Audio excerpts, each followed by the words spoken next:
Hi, my name is Collin, and I'm here to give you some background on the clarinet. In this video, we will go over the history of the instrument as well as the ways in which it can be used today, with some illustrative examples along the way and at the end. The clarinet is a member of the woodwind family, along with the flute, oboe, bassoon, and saxophone. Most clarinets are made of African blackwood or grenadilla wood, such as mine is, but you can also find clarinets made of rosewood or cocobolo wood or some human-produced resin or wooden blends. The keys are made of some sort of metal, such as nickel, silver, or gold. Mouthpieces are usually made of rubber, and ligatures, the hardware that attaches the reed to the mouthpiece, can be made of metal, leather, or string. Reeds are traditionally made of cane, however, there are some modern innovations being made in the production of plastic reed making. I think it's important to note all of these differences in the construction of the modern day instrument, as these architectural variables can make a huge difference in what an instrument sounds like, along with, of course, the instrumentalist's own artistic choices, the way that they use their breath, and so on. As you can imagine, the clarinet was not always this instrument that we have today. Ancient depictions of single-reed instruments go back centuries, but the first really recognizable ancestor of the modern-day clarinet is the chalumeau, which was a single-reed instrument made of cane with the range of a 12th, used in similar ways as the oboe and the recorder. There are writings about the chalumeau starting around 1630, but it may have existed as early as the 12th century in even more primitive forms. It had tone holes and two diametrically opposed keys above the tone holes, which prevented the instrument from overblowing or reaching any higher partials.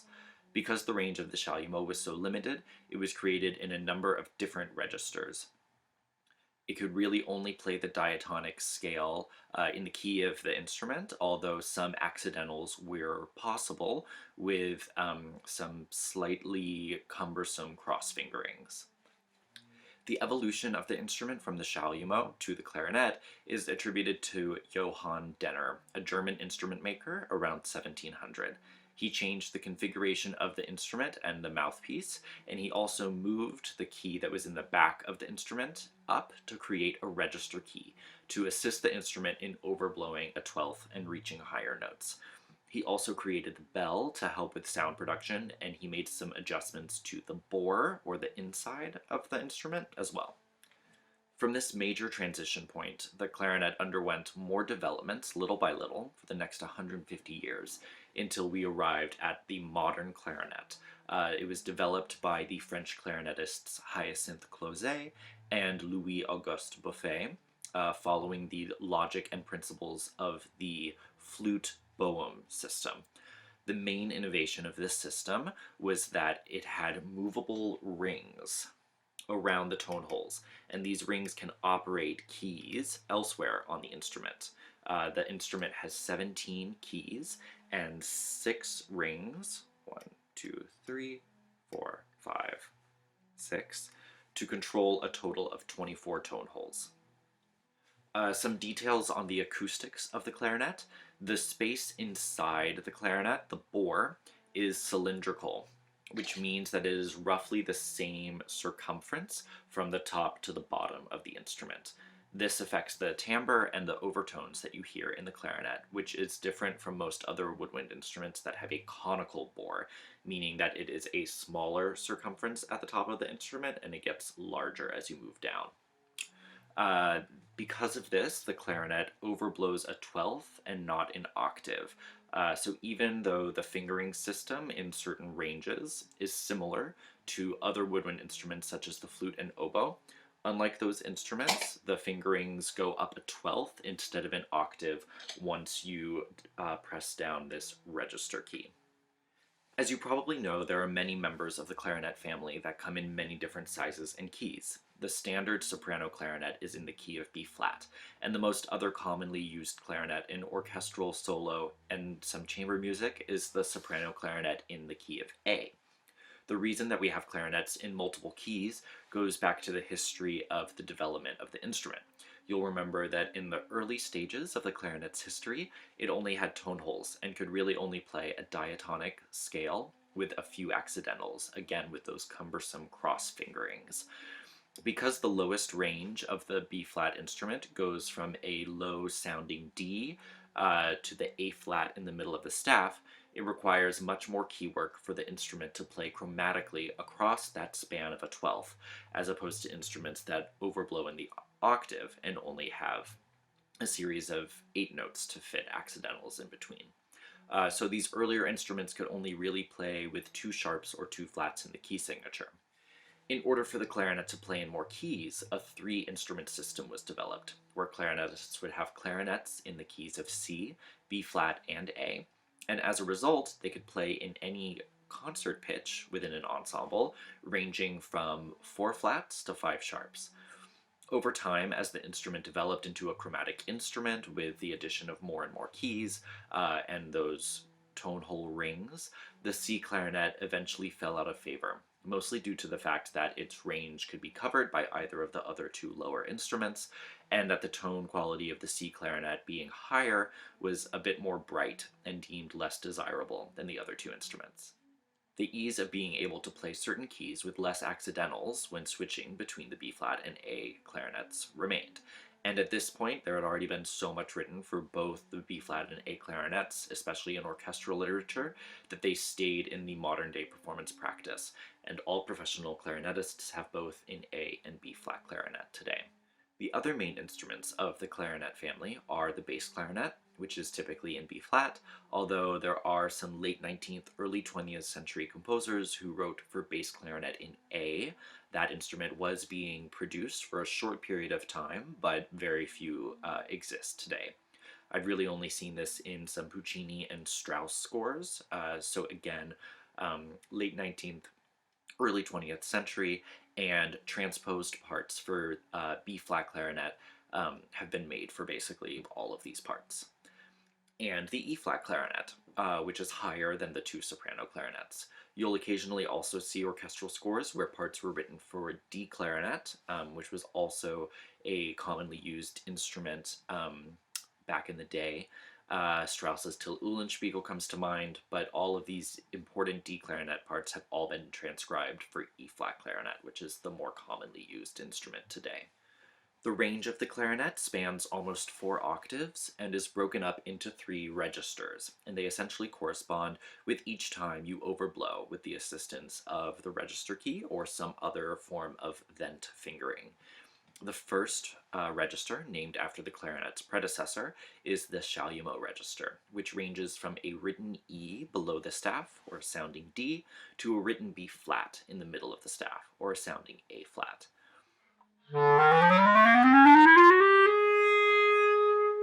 The second register is the Clarion register, which ranges from a written B in the middle of the staff, or a sounding A, to the written C above the staff, or a sounding B flat.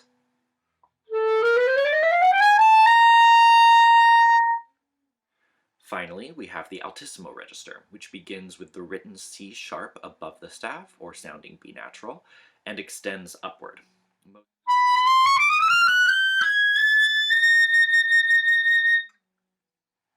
Most clarinet literature does not extend above the written A or sometimes B flat in the Altissimo register. However, many clarinetists can easily play up to the C above that, and some even further. In terms of composing in this range, I would not recommend writing any extended passage work for those notes, just because the fingerings are a little bit less familiar. Maybe just the tops of scalar runs or isolated notes. If possible, when writing for an ensemble, in my opinion, notes in this range should really be played by an E-flat clarinet or by a flute or piccolo. The clarinet also has a wide dynamic range. It can enter with almost a whisper tone, and at the opposite end of the spectrum, play very loudly. Because of this, the clarinet is able to both blend really well with any other instrument, as well as standing out when it needs to. The clarinet is capable of many different extended techniques that composers can take advantage of when writing for the clarinet. Now, not all clarinetists can do all of these different techniques, as they're not really part of the collective basic training for the instrument, but as we've gotten further into the 21st century, more and more clarinetists are learning these techniques and teaching them to students, which is fantastic, and it seems like that tradition will only continue to grow. One type of extended technique is the flutter tongue, or growl, which is usually indicated in a score either in the same way you would notate a one-note tremolo on a string instrument, or by writing FL above the note. Many other wind instruments can also do this technique, and there are many different ways of doing it, all with basically the same effect. The two major techniques are the flutter tongue, where you roll your R's while you're playing a note, or a growl, where you produce a growl in the back of your throat while playing a note. These can be done in all registers. Not all dynamics are as easy as others. For example, in the low register, you can do this technique softly with a really delicate effect. It's much harder to flutter tongue in the high register softly and produce the same effect. You can also play a growl across multiple notes while slurring too. Another extended technique system is multiphonics. These can either be two notes played at the same time or more than two notes played at the same time. You can find a variety of online sources for multiphonic options and fingerings if you're a composer and wanting to write multiphonics for the clarinet. I always recommend working directly with a clarinetist as well, as there can be different fingerings to produce the same multiphonic, and some are easier than others. Because the fingerings are so specific to the sound, I think it is also helpful to always include fingerings to the multiphonics in your score, either directly above the staff, above the note, or in an index at either the beginning or end of the score.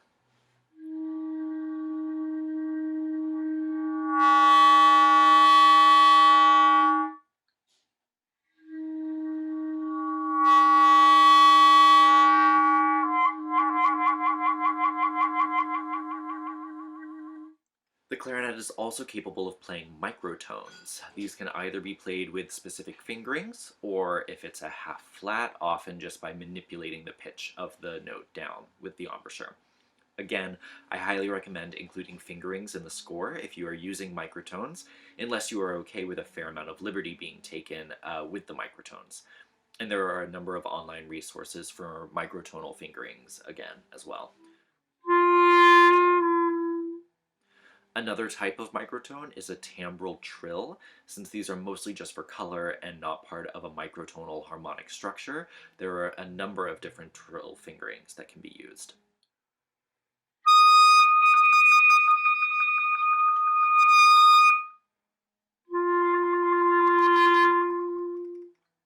And finally, the clarinet can bend between notes quite easily and also do a slide between multiple notes. This is really common in jazz and klezmer music, but is also being utilized in contemporary classical style music these days as well.